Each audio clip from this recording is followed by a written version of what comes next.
Listen up. This just in. All the gossip. The Rumor Report. Gossip. With Angela Yee. It's the Rumor Report. The Breakfast Club.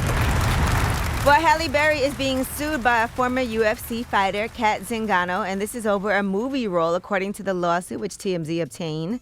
Kat says she met with Halle Berry back in July of 2019. She was talking about a movie that Halle Berry was directing called Bruised, and Halle Berry told her she was perfect for the project. She then said she was told to keep her schedule clear because film production was on the horizon. And then UFC, they came calling with a big fight offer after that. Now, she said she talked to Halle Berry about the fight offer. Halle Berry advised that she pass on the fight because you want to be in this movie. You can't be working and fighting. It was an agonizing decision for Kat. Is she going to go do the movie or is she going to do this UFC fight? But ultimately, she turned down the fight. She got released from her contract from the UFC. And then she told Halle Berry, and Halle said that she could no longer put her in the movie because it had to be somebody who was currently in the UFC. So she should have got a carve out from the UFC. The UFC should have carved it out for her to be able to go shoot the film, which the UFC should have wanted because it would only make, this person a bigger star. I mean, so is there a basis for a lawsuit? She's suing for damages. She said she relied on this promise and ended up getting nothing. Not the movie role, and now she's no longer in the UFC. But it's a decision that you make, right? And if the promise wasn't on paper, it don't matter. It's not like they didn't renege on a promise that was on paper. But what about an oral agreement? Who was there to hear that?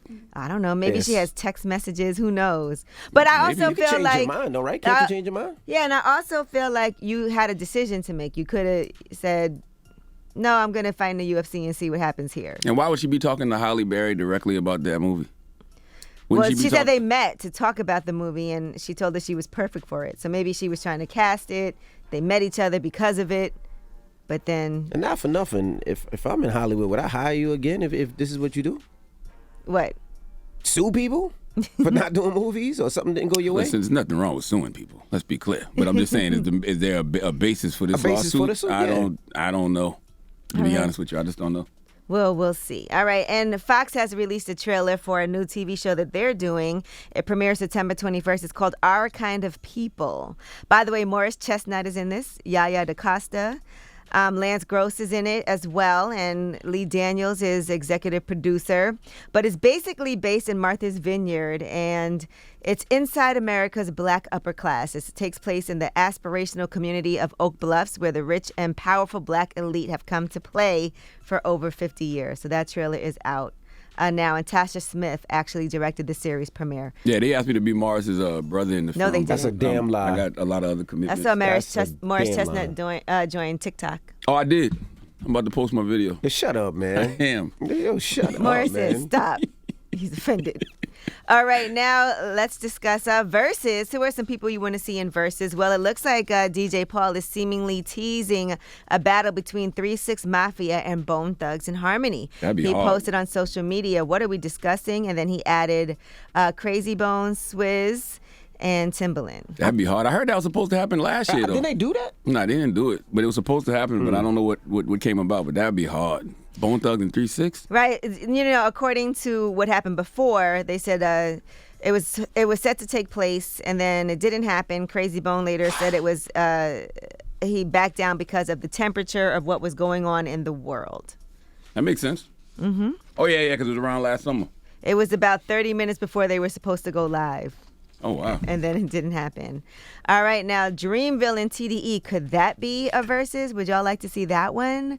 Well, Boz was recently talking to DJ Charisma, and here's what he had to say. Dreamville would to do a versus. Who do you think would be a worthy competitor for Dreamville? I mean, it's got to be TDE, right? That's family, but it'd be good competition. Yeah, that'd be a phenomenal versus for the last, 10 years of hip-hop. You know what I mean? Like, they both have contributed incredibly to the last 10 years of hip-hop. They got young legends over there. That'd be great. All right, and Damon Wayans, this was last week, he talked about who he would like to go against in the verses. Here's what he said. Have you been watching Versus? No, I have not. You haven't got into Versus? Do they do it with comedians? They should. Who would you go against? Chappelle, I'm calling them out. That'd be a good one. That'd be an amazing one. And anybody that thinks otherwise must be 20-something years old, 30-something years old, and don't know how funny Damon Wayans is. Damon Wayans probably has Out of any sketch comedy show, he probably has the most classic characters of any one individual. Because you think of In Living Color, you got Homie the Clown, you got Handyman. He was one of the men on film. He played the dude in prison who used to use all those big words wrong. Damon Wayans is hilarious. Y'all crazy.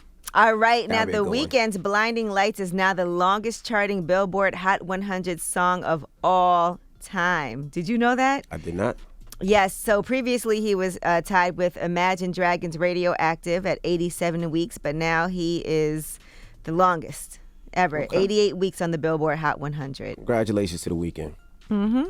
And Jim Jones is giving a serious COVID PSA because after doing that whole Versus, I'm not going to lie, I was like, was there any type of protocol here at Madison Square Garden's Hulu Theater in New York? Because there was a lot of people on that stage. I saw Fat Joe wearing his mask, but I didn't see too many masks. Well, he did post this.